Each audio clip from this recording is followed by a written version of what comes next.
আসসালামু আলাইকুম। কেমন আছেন সবাই? আজকে আমি কথা বলবো আমার যারা মামুনিকে নিয়ে। যারা আমার শখের জিনিস, যারা আমার ইমোশন, যারা আমার ভালোবাসা, যারা আমার সব। এই দুনিয়ায় আমি দুইটা জিনিসই অনেক ভালোবাসি। এক, আমি যারা জন্ম দিছি, আরেক যে আমারে জন্ম দিছে।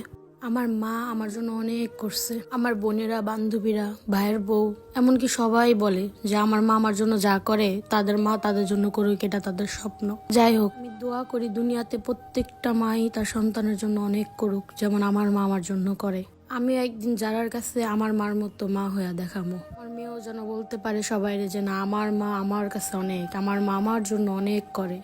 আমার যখন 8 মাস তখনই আমি আমার বেবি হওয়ায় ফেলি, কারণ আমি লেট করি নাই। আর আমি আমার মেয়ে হওয়ারও 1.5 মাস আগে বেবি হওয়ায় ফেলছি। যাই হোক, ও হওয়ার সময় সুগার কম নিয়ে হয়েছিল, এর জন্য ওর অনেক প্রবলেম হয়েছে। ওরে 7 দিন এনআইসিউতে রাখা হয়েছে, এর জন্য অনেক টাকা গেছে। টাকাটা বড় না, যত টাকাই যাক, কিন্তু আমার ফ্যামিলির যে কষ্টটা ওইটা আমি জীবনেও ভুলবো না। আমার বাবা মসজিদে পইরা পইরা কান্না করছে। আমার মা প্রত্যেকটা দিন 5 তলা থেকে উঠছে আর নামছে। আমার মার শরীর কিন্তু ভালো না, এরপর আমার মেয়ের জন্য তার শরীর আরো ক্ষয় করছে। বারবার বাসায় গেছে আসছে। আমার বাবাটা সারাদিন না খায় হসপিটালে বসে ছিল। আমার মা সারাদিন না খায় আমার মেয়ের পাশে বসে ছিল। আমার ছোট ভাইটাও বাইক নিয়ে সারাদিন দৌড়াইছে, এর কাছে ওর কাছে সবার কাছে গেছে। আমি অন্য হসপিটালে ছিলাম, আমি তো সিজারের রোগী ছিলাম, আমি আসতে পারিনি। আমার ভাইয়ের বউ ডেলি আনাইসুতে যায় যে আমার বেবিরে খাওয়াইছে। ধরতে গেলে যারার দুধ মা, যারার মামি। তাই আমি যারারে সবসময় শিখাবো যেন ওর মামিরে সবসময় মামি মা বলে। যারার বাবা সারাটা রাত না ঘুমায় যারারে পালছে, আমারে ঘুমাইতে দিছে।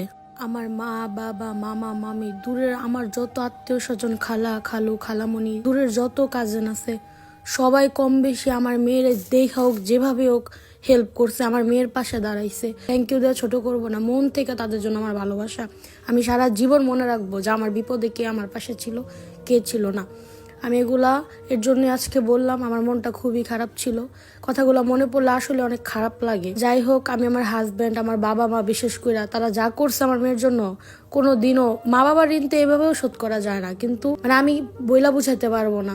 যাই হোক, আমি এই মানুষগুলোর কখনো ভুলবো না। মেয়েরা দেখলে ওনাদের কথা আমার মনে পড়ে যায়, তাদের মন থেকে ভালোবাসা।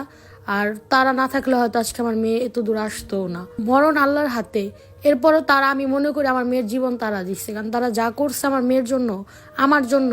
এমনি তো আমার মা আমার জন্য অনেক করছে, এরপর আমার মেয়েরও বাঁচাইছে। আমার বাবা মা আমার মেয়েরে বাঁচাইছে। আমার বাবা সারা রাত মানে হসপিটালের ফ্লোরে ঘুমাইছে, এমনও সময় গেছে ওইখানে লোক থাকতে দেন। এরপর আমার বাবা বাসায় আসে নাই, আমার মা বাসায় আসে নাই, সারা রাত ওইখানে পার করছে। আমি জানি এই সিচুয়েশনগুলো আমাদের সাথে হয়েছে, আমি জানি। সবাই তো দেখে আমার ফ্যামিলি, আমরা অনেক ফুরফুরা, আমার মেয়েটা ফুরফুরা, কিন্তু এই ফুরফুরার পিছনে অনেক কষ্টের গল্প আছে। যাই হোক, অনেক খারাপ লাগলো দেখা, শেয়ার করলাম, একটু মনটা হালকা হয়েছে। সবার জন্য দোয়া করি, এই নতুন বছর সবার ভালো যাক। 2024 সালে আমার জীবনে যেমন ভালো আসছে, আমার মেয়ের আমি পাইছি, এই 2024-এ আমার জীবনে অনেক ধকলও গেছে। খারাপ ভালো মিলাই তো বছর না। আমি দোয়া করি সবার 2025 সাল অনেক ভালো যাক। সবাই আমার জন্য দোয়া করবেন, আমিও আপনাদের জন্য দোয়া করব। আল্লাহ হাফেজ, ভালো থাকবেন।